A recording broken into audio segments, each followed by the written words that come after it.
how can we engage people in green issues in a way that's fun as well as being serious? You know, it's obviously serious issues, but I think sometimes people think that they've got a bit of what they call it, green fatigue. Yeah.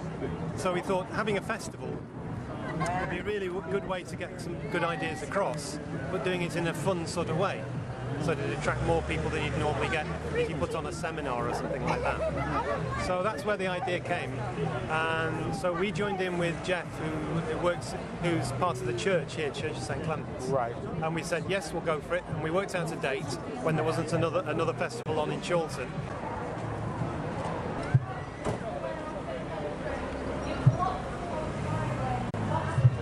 I'm concerned at the problems we're causing for ourselves in the future. Just our impact on the planet and the ways that we can reduce it, really.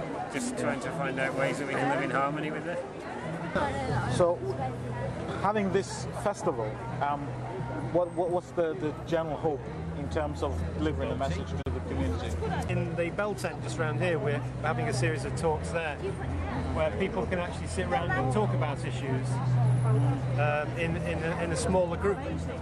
And then nearly all the stalls have got something to do with greenery. So the one just behind us is about World Development Movement.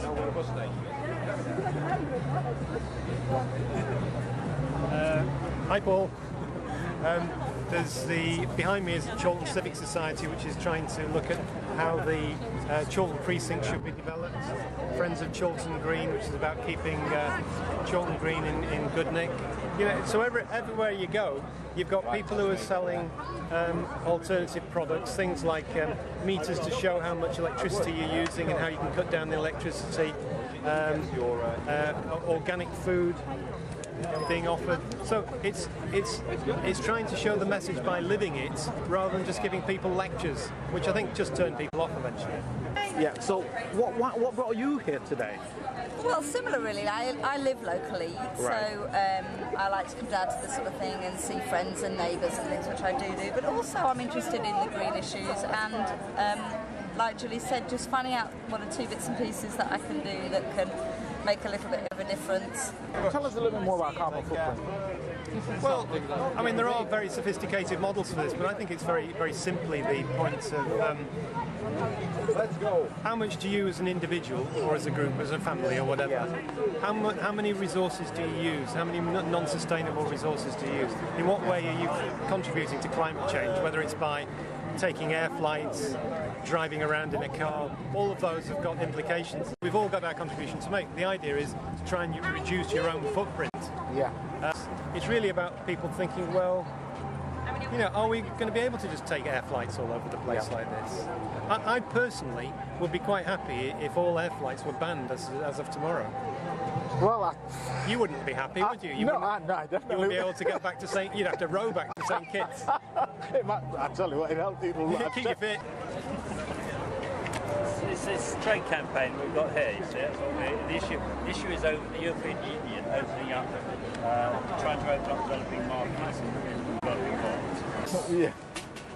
How much water is in there that I ask people? Because everybody sort of says about 300 millilitres or what have you. Yeah. Actually, this is a year's supply of drinking water because it's a filter and it's for people who, course of disaster, may have no clean water for miles and miles and miles. And every day they need 2 litres of water just to survive, and it needs to be clean drinking water. Okay. And if you can't get that, you'll die. This will filter water for a year for one person. So that's magic. Give them one, I don't have to send them any more water for a year. And that's all about eco. That's all about making the world a safer place for us all to live in. The alternative to doing something about it is to do nothing. And I think most people are in that state, to be quite honest. Right. They think, well, yeah, it's a problem, but what can I do about it? So they don't really think they can do anything, so they don't. And they think, well, what's my little contribution? What difference is that going to make? Maybe we're all going to hell on a handcart anyway. Yeah. So that's a rather depressing point of view. Sure. That terrible things are going to happen. Well, there are 2 different points of view. There are people who don't think anything's going to happen and everything's going to be okay, and they've got their head in the sand. Yeah. You've got people who think terrible things are going to happen, but we can't do anything about it, and they're basically, think, well, if it's going to happen, it's going to happen, but maybe it'll be after I've died, so I don't care.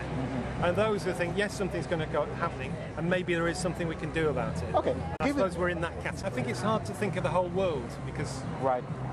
you know, it really is hard to think of all that. I just think, well, what would it be like around here if we did that? Yeah. Well, first of all, we'd have no cars around here, so walking everywhere would be great. And more importantly, cycling wouldn't be as ridiculously dangerous. So, Shall I show you what we're about? I'm glad you qualified that. Okay. Big comedy shop, baby. Yeah, that's the one, guys. That's us. We operate in Chorlton and we use their church halls. We got St Ninians and St Werburgh's. Okay. And we run a comedy school, an acting school. Yeah. Yeah, and it'll for like 11 to 14-year-olds, 14 to 18-year-olds. How does that tie in with the Green Festival today? Basically, what the whole thing is about, just sort of very much a community spirit. And the idea of the comedy element, I think, ties in with just kind of like keeping it green, putting a smile on your face, coming together, being happy. It does tie in. Comedy ties in with everything. So you've got to have a sense of humour to be green. Exactly. Well, not necessarily, but it helps. Together we can make changes and stuff, but put a smile in your face and do it. Yeah, there are similarities there. Yeah.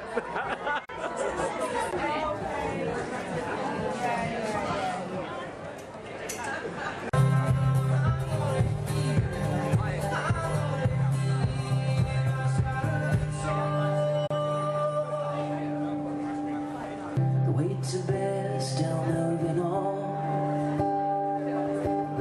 I've asked the Lord, He knows I'm coming. First back home where I belong.